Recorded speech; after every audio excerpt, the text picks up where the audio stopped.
হরি ওম। একাদশীর ব্রতকথা শুনলে বা পাঠ করলে পুণ্যলাভ হয়ে থাকে, তাই বিজয়া একাদশীর ব্রতকথা শুরু করছি। ধর্মরাজ যুধিষ্ঠির ভগবান শ্রীকৃষ্ণকে জিজ্ঞাসা করলেন, হে বাসুদেব, ফাল্গুন মাসের কৃষ্ণপক্ষের একাদশীর নাম কি, আর সেই ব্রত করার নিয়মই বা কি? কৃপা করে আমাকে বলুন। ভগবান শ্রীকৃষ্ণ বললেন, হে যুধিষ্ঠির, দেবর্ষি নারদ স্বয়ম্ভু ব্রহ্মার কাছে জানতে চাইলেন, ফাল্গুন মাসের কৃষ্ণপক্ষের বিজয়া একাদশী পালন করলে কি পুণ্য হয়।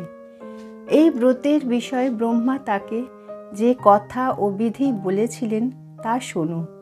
ব্রহ্মা বললেন, নারদ, এই ব্রতটি অত্যন্ত প্রাচীন, পবিত্র আর পাপনাশক। এই একাদশী বিজয় আনে, এতে কোনো সন্দেহ নেই। শ্রী রামচন্দ্রকে পিতৃসত্য পালনের জন্য 14 বছরের জন্য বনবাসে যেতে হয়েছিল। পত্নী সীতা এবং ভ্রাতা লক্ষ্মণও গিয়েছিলেন।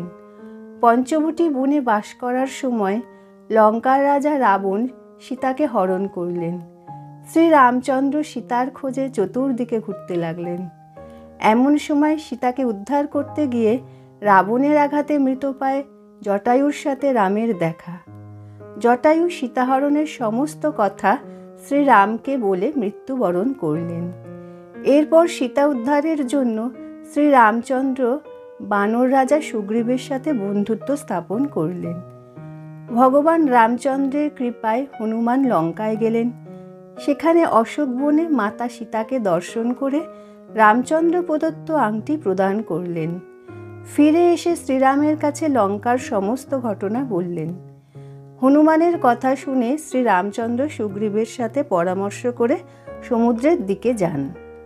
সমুদ্র দেখে লক্ষ্মণকে বললেন, ভয়ঙ্কর জলজন্তুতে ভরা এই বিশাল সমুদ্র কিভাবে পার হওয়া যায়? তখন লক্ষ্মণ বললেন, হে প্রভু, আপনিই তো আদিদেব আর পুরাণ পুরুষ পুরুষোত্তম। আপনার কাছে কী বা গোপন আছে? এখান থেকে আধা যোজন অর্থাৎ 4 মাইল দূরে কুমারী দ্বীপে বকদালভ্য মুনি থাকেন। আপনি সেই প্রাচীন মুনীশ্বরের কাছে গিয়ে তাকেই এর উপায় জিজ্ঞাসা করুন। শ্রীরাম মহামুনি বকদালভ্যের আশ্রমে গেলেন আর প্রণাম করলেন। মহর্ষি খুশি হয়ে শ্রী রামচন্দ্রকে তার আগমনের কারণ জিজ্ঞাসা করলেন।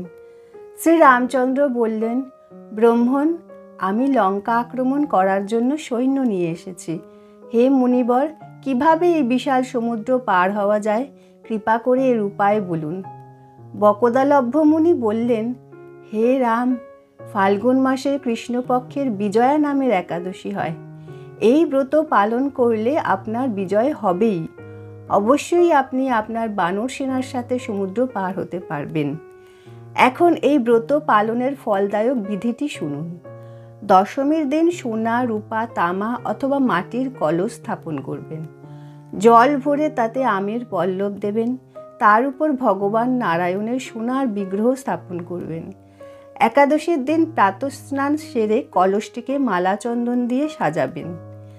কলসটির উপারে সুপারি, নারকেল ও সপ্তধান্য দেবেন। ধূপ, দীপ ও বিভিন্ন রকম নৈবেদ্য দিয়ে ভক্তি সহকারে পুজো করবেন। কলসটির সম্মুখে হরিকথা কীর্তন করে দিন যাপন করবেন।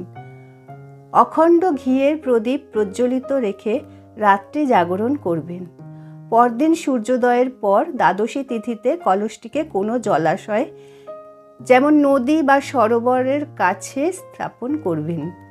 যথাবিধি পূজার পর কলসটি জলে বিসর্জন দেবেন এবং নারায়ণের মূর্তিটি বেদজ্ঞ ব্রাহ্মণকে দান করবেন। আপনি আপনার সেনাপতিদের সাথে নিয়ে এই বিধিতে যত্ন করে বিজয়া একাদশী ব্রত পালন করুন। এতেই আপনার বিজয় প্রাপ্ত হবে। ব্রহ্মা বললেন, নারদ, এই কথা শুনে শ্রী রামচন্দ্র বিজয়া একাদশী পালন করলেন। এই ব্রত পালন করায় শ্রী রামচন্দ্র বিজয়ী হলেন। তিনি রাবণকে বধ করলেন, লঙ্কা জয় করলেন এবং সীতাকে নিয়ে এলেন। যিনি এই বিধিতে ব্রত পালন করেন তিনি এই লোকে বিজয়ী হন আর তার পরলোকেও অক্ষয় সুখ নিশ্চিত হয়ে থাকে।